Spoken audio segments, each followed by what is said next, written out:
قرآن یہ کہتا ہے جو مجھے نہیں مانتا، سب سے بڑا حق اس کائنات میں انسان پر کس کا ہے؟ خدا کا ہے.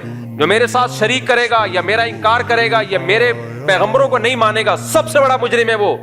اگر آپ جیپنیز کی یہ خاصیت دیکھتے ہو کہ اتنے اچھے اور کھانا کھلاتے ہیں اور رضا سر میں اتنے صدقے خیرات کرتے ہیں، تو حضرت ابو طالب سے زیادہ تھوڑی ہوں گے وہ. نبی کریم صلی اللہ علیہ وسلم کے سگے چچا ابو طالب جو لوگوں کو کھانا بھی کھلایا کرتے تھے اور 3 سال نبی کریم صلی اللہ علیہ وسلم کے ساتھ گھاٹی میں رہے ابو طالب. اس سے بڑی وفا اور غیرت کی کوئی مثال ہو سکتی ہے؟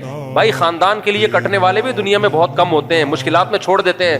حضرت ابو طالب کے پاس موقع تھا کہ 3 سال اس قحط میں رہنے کے بجائے اپنے بھتیجے کو چھوڑ دیتے اور قریش کا ساتھ دیتے. انہوں نے کہا نہ خونی رشتوں کو نبھاؤں گا میں. جب ساتھ دینے کا وعدہ کیا ہے تو زبان کے پکے تھے ابو طالب. انہوں نے کہا جب ساتھ دینے کا وعدہ کیا ہے تو جینا بھی محمد صلی اللہ علیہ وسلم کے ساتھ اور مرنا بھی محمد صلی اللہ علیہ وسلم کے ساتھ. اس سے بڑی غیرت کی کوئی مثال مل سکتی ہے؟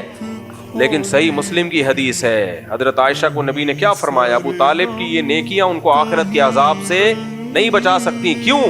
کہ پیغمبر سے زیادہ حق، اپنے بھتیجے سے زیادہ حق کس کا تھا؟ اللہ کا. خدا کا جس نے بنایا، اللہ کے ساتھ شرک کیا، اللہ کے حق کو ٹھکرایا.